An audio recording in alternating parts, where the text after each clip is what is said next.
Hi everyone, this is Prashant from academics for CSC. Friends, आज की इस video में मैं आप लोगों के साथ 67वीं बीपीएससी मुख्य परीक्षा के लिए एक बहुत ही महत्वपूर्ण टॉपिक से संबंधित मॉडल आंसर को डिस्कस करूंगा।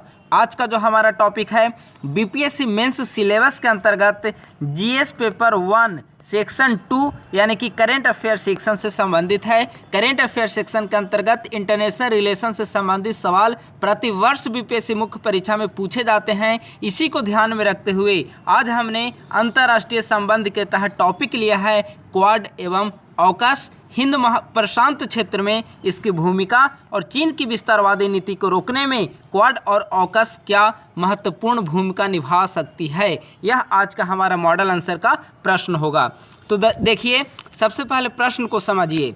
क्वाड और ऑकस के मध्य समानताओं को बतलाते हुए हिंद प्रशांत क्षेत्र में इसकी भूमिका का वर्णन करें। यानी सबसे पहले आपको भूमिका देना है। भूमिका के पश्चात आपको संक्षेप में क्वाड और ऑकस को डिफाइन करते हुए इन दोनों के मध्य क्या क्या सिमिलरिटीज हैं इसको बताना है। इसके बाद आपको बताना है कि हिंद प्रशांत क्षेत्र में शांति बहाली में क्वाड और ऑकस की क्या भूमिका हो सकती है। उसके बाद पैराग्राफ चेंज करके आपको डिफाइन करना होगा कि चीन की विस्तारवादी नीति को रोकने में क्वाड और ऑकस किस प्रकार महत्वपूर्ण साबित हो सकती है। उसके बाद आपको कंक्लूजन देना है, फिर यह मॉडल आंसर आपका फिनिश हो जाएगा। तो आइए सबसे पहले इसका इंट्रोडक्शन को देखते हैं। एक महत्वपूर्ण नोटिस है आप सभी के लिए। हमारे YouTube channel academics for CSC के द्वारा 67वीं बीपीएससी मुख्य परीक्षा और सीडीपीओ मुख्य परीक्षा को ध्यान में रखते हुए मॉडल आंसर को निरंतर चैनल पर अपलोड किया जा रहा है। इसी कड़ी में हमारा इसके पहले का जो वीडियो है वह फूड सिक्योरिटी के ऊपर वीडियो अपलोड किया गया है, जो कि 67वीं बीपीएससी मुख्य परीक्षा और सीडीपीओ मुख्य परीक्षा के लिए बहुत महत्वपूर्ण टॉपिक है। तो आइए अब क्वाड और ऑकस से संबंधित मॉडल आंसर का डिस्कशन प्रारंभ करते हैं। सबसे पहले इसमें इंट्रोडक्शन लिखना है। इंट्रोडक्शन में हमने लिखा है, हाल के वर्षों में हिंद प्रशांत क्षेत्र में भू रणनीतिक रूप से विश्व की विभिन्न शक्तियों के मध्य कूटनीतिक एवं संघर्ष का एक नया मंच बन चुका है। यानी कि वर्तमान समय में जो हिंद प्रशांत क्षेत्र है वह विश्व की सभी शक्तियों के मध्य, चाहे एक तरफ चाइना हो, दूसरी तरफ अमेरिका हो, चाहे ब्रिटेन और फ्रांस जैसे शक्तियां हो, उन सभी देशों के मध्य कूटनीतिक और संघर्ष का एक नया मंच बन चुका है।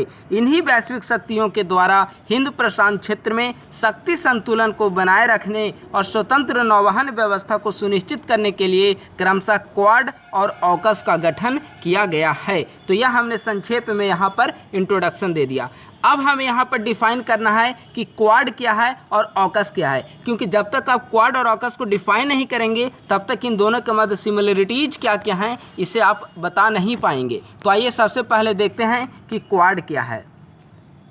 क्वाड, जिसका पूर्ण रूप है चतुर्भुज सुरक्षा संवाद, जिसे संक्षेप में क्वाड कहा जाता है। यह अमेरिका, जापान, भारत और ऑस्ट्रेलिया के बीच गठित एक अनौपचारिक रणनीतिक मंच है, जिसका मुख्य उद्देश्य स्वतंत्र, खुले और समृद्ध हिंद प्रशांत क्षेत्र का निर्माण करना है। यूँ तो क्वाड का गठन नवंबर 2007 ईस्वी में आपदा उपरांत प्रबंधन के लिए किया गया था, परंतु उस समय ऑस्ट्रेलिया के बाहर रहने के कारण यह संगठन शिथिल पड़ गया था। लेकिन इसके बाद फिर जिस प्रकार से विश्व में परिस्थितियां बदलती गई, भूसामरिक स्थितियों में परिवर्तन होता गया, उसके उपरांत वर्ष 2017 ईस्वी में क्वाड 2.0 के रूप में पुनः इसे प्रारंभ किया गया। यानी कि इसका प्रारंभ जो है क्वाड की 2007 ईस्वी में की गई थी, लेकिन ऑस्ट्रेलिया उस समय इस गुट से बाहर हो गया था, तो यह जो ऑर्गेनाइजेशन थी वह शिथिल पड़ गया था। लेकिन पुनः बदलती वैश्विक परिस्थितियों के मद्देनज़र 2017 ईस्वी में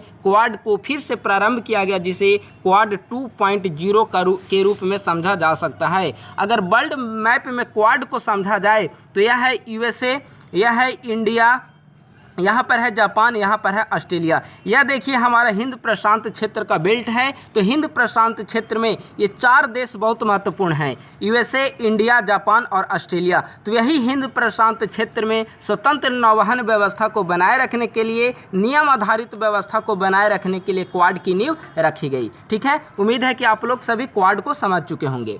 अब देखते हैं ऑकस क्या है। त्रिपक्षीय सुरक्षा संगठन ऑकस यहाँ एक बात स्पष्ट है कि क्वाड में 4 देश थे, हमने चतुर्भुज वर्ड उसके लिए यूज किया था, लेकिन ऑकस में 3 देश हैं। तो त्रिपक्षीय सुरक्षा गठबंधन ऑकस का गठन हिंद प्रशांत क्षेत्र में सुरक्षा के हितों के प्राथमिकता देते हुए किया गया था। यानी कि जो ऑकस गठबंधन संगठन बना है उसमें सुरक्षा को महत्वपूर्ण भूमिका में रखा गया है। इस ऑकस के अंतर्गत अमेरिका, ब्रिटेन तथा ऑस्ट्रेलिया, ये 3 देश शामिल हैं। हिंद प्रशांत क्षेत्र में तेजी से उभर रहे चुनौतियों से निपटने के लिए यह संगठन कृत्रिम बुद्धिमत्ता, साइबर वॉरफेयर, क्वांटम कंप्यूटिंग एवं परमाणु पनडुब्बी निर्माण जैसे क्षेत्रों में खुफिया एवं उन्नत तकनीकी को साझा करेंगे। वर्ष 2021 ईस्वी में ऑकस की नींव रखी गई थी। यानी कि क्वाड और ऑकस दोनों हिंद प्रशांत क्षेत्र में सुरक्षा व्यवस्था को बनाए रखने के लिए, नियम आधारित व्यवस्था को बनाए रखने के लिए, शक्ति संतुलन को बनाए रखने के लिए क्वाड और ऑकस का गठन किया गया था। क्वाड का गठन प्रारंभिक रूप में 2007 में, लेकिन फिर से जब यह पूर्ण रूप से अभी के रूप में एक्टिव हुई है 2017 में। ऑकस का गठन 2021 में किया गया। यह वर्ल्ड मैप से हमने ऑकस को समझाने का प्रयास किया है। यह यूएसए है, यहाँ पर ब्रिटेन है, यह ऑस्ट्रेलिया है। तो यह ऑकस गठबंधन है। बेसिकली चीन की जिस प्रकार से हिंद प्रशांत क्षेत्र में चुनौतियां बढ़ रही थी, दखलंदाजी बढ़ रही थी, तो यहाँ पर शक्ति संतुलन को बनाए रखने के लिए, शक्ति संतुलन में शब्द को बार बार इसीलिए यूज कर रहा हूँ क्योंकि अमेरिका और ब्रिटेन के द्वारा ऑकस गठबंधन के तहत ही ऑस्ट्रेलिया को परमाणु पनडुब्बी बनाने का, उसे सौंपने का निर्णय लिया गया है। अभी तक हिंद प्रशांत क्षेत्र में देखा जाए तो चाइना और भारत के पास परमाणु पनडुब्बी हैं, लेकिन इसीलिए इसको बैलेंस करने के लिए ऑस्ट्रेलिया को यह प्रदान किया जा रहा है ताकि वहां पर नौसैनिक शक्ति संतुलन वहां पर हिंद प्रशांत क्षेत्र में बना रहे। तो यह था संक्षेप में हमने बताया क्वाड क्या है और हमने बताया ऑकस क्या है।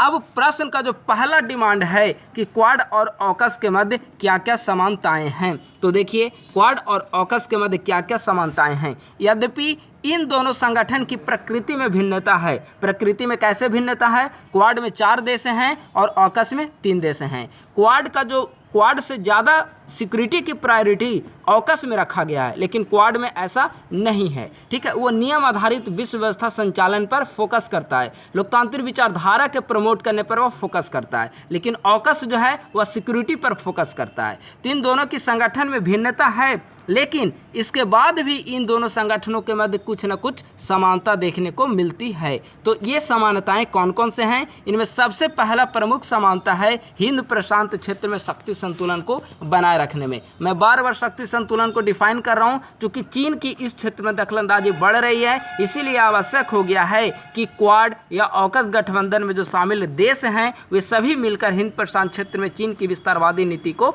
रोकें।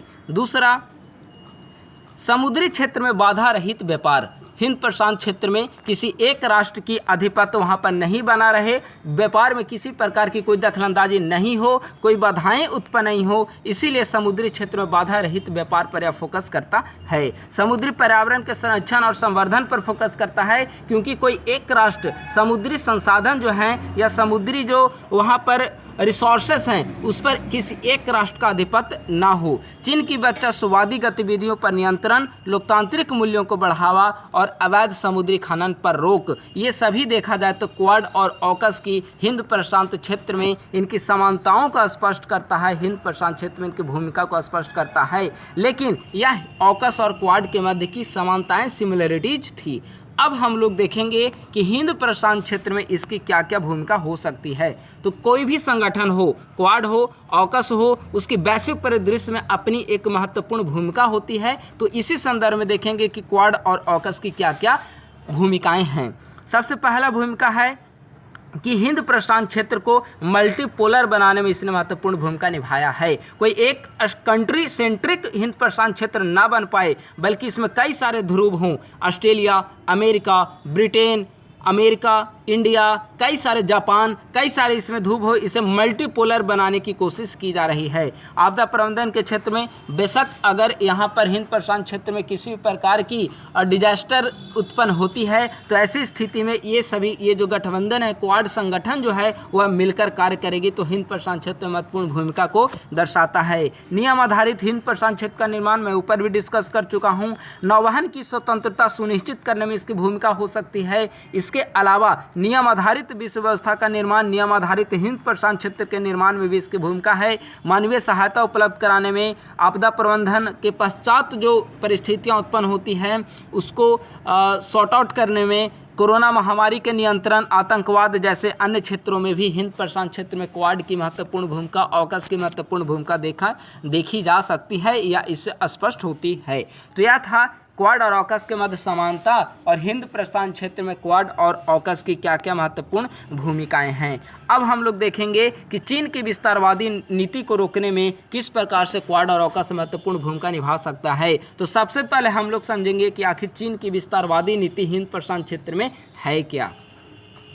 चीन ने लंबे समय से हिंद प्रशांत क्षेत्र में समुद्री संसाधनों का दोहन, कृत्रिम द्वीपों का निर्माण तथा दक्षिण चीन सागर में आक्रामक गतिविधियों आदि के माध्यम से अपना वर्चस्व स्थापित करने में लगा हुआ है। इसके लिए चीन के द्वारा स्ट्रिंग ऑफ पर्ल्स, मोतियों की माला नीति, ऋण जाल की नीति आदि का सहारा लिया जा रहा है।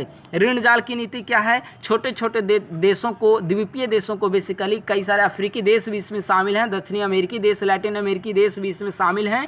तो उन देशों को सस्ते दर पर उन्हें लोन दिया जाता है और फिर यही जो लोन की जो गिरफ्त में ये छोटे छोटे देश हैं वो आते जाते हैं और चाइना उनके रिसोर्सेज पर धीरे धीरे आधिपत्य स्थापित करने लगता है। तो इस तरह से चीन ऋण जाल की नीति के माध्यम से, ऋण जाल की नीति के सहारे हिंद प्रशांत क्षेत्र के कई सारे द्वीपीय देशों पर अपना आधिपत्य स्थापित करने में सफल हुआ है।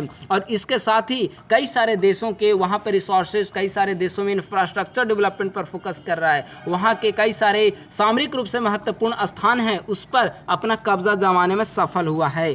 पाकिस्तान का ग्वादर बंदरगाह हो, श्रीलंका का हम्बनटोटा बंदरगाह इसका एक महत्वपूर्ण उदाहरण है। कई सारे एग्जाम्पल हैं लेकिन मैं यहाँ पर सिर्फ 2 महत्वपूर्ण एग्जाम्पलों को हमने यहाँ पर शामिल किया है।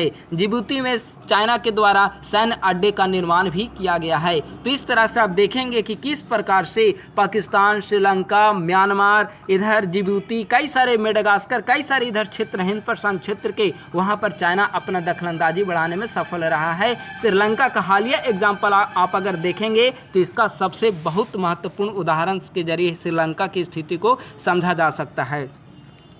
विभिन्न छोटे छोटे देशों को अपने ऊपर निर्भरता में वृद्धि कर आपूर्ति श्रृंखला को प्रभावित कर रहा है। इससे हिंद प्रशांत क्षेत्र में अशांति की स्थिति उत्पन्न हो रही है। ऐसी स्थिति में क्वाड और ऑकस चीन की विस्तारवादी नीति को रोकने में निम्नलिखित प्रकार से महत्वपूर्ण भूमिका निभा सकता है।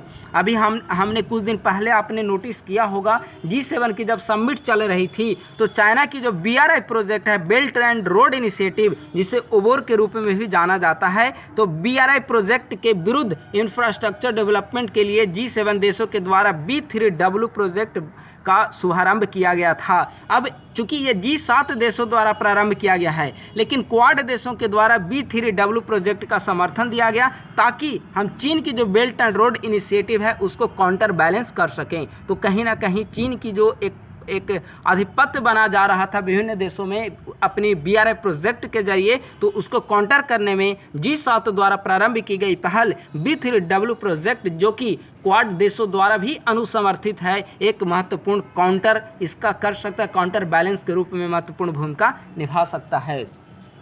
अगला है भारत एवं जापान के द्वारा संयुक्त रूप से हिंद प्रशांत क्षेत्र में रणनीतिक रूप से महत्वपूर्ण द्वीपों का विकास किया जा रहा है, जो कि चीन की मोतियों की माला नीति को संतुलित कर सकता है। भारत और जापान मिलकर कई सारे द्वीपीय देश हैं, वहाँ पर इंफ्रास्ट्रक्चर डेवलपमेंट कर रहा है, रणनीतिक रूप से महत्वपूर्ण द्वीप है, वहाँ पर इंफ्रास्ट्रक्चर डेवलप कर रहा है। तो कहीं ना कहीं चाइना की जो स्ट्रिंग ऑफ पर्ल्स पॉलिसी है उसको काउंटर बैलेंस करने में, उसे काउंटर करने में, विस्तारवादी नीति को रोकने में यह जो भारत और जापान का गठजोड़ है क्वाड के अंतर्गत महत्वपूर्ण भूमिका निभा सकता है।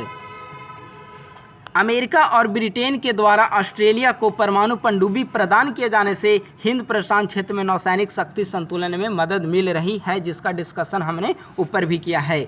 उदार लोकतांत्रिक विचारधारा वाले देशों के साथ सहयोगात्मक संबंध में वृद्धि कर कूटनीतिक रूप से चीन पर बढ़त बनाई जा सकती है। इस प्रकार से कहा जा सकता है कि चीन की बढ़ती विस्तारवादी नीति को संतुलित करने और हिंद प्रशांत क्षेत्र में समावेशी विकास मुक्त व्यापार को संचालित करने हेतु क्वाड और ऑकस की भूमिका महत्वपूर्ण है। तो इस प्रकार से यह हमारा संक्षेप में कंक्लूजन के साथ ही मॉडल आंसर हमारा समाप्त हुआ। आज के मॉडल आंसर में हमने क्वाड और ऑकस से संबंधित प्रश्नों को देखा, क्वाड और ऑकस से संबंधित प्रश्न के मॉडल आंसर को देखा।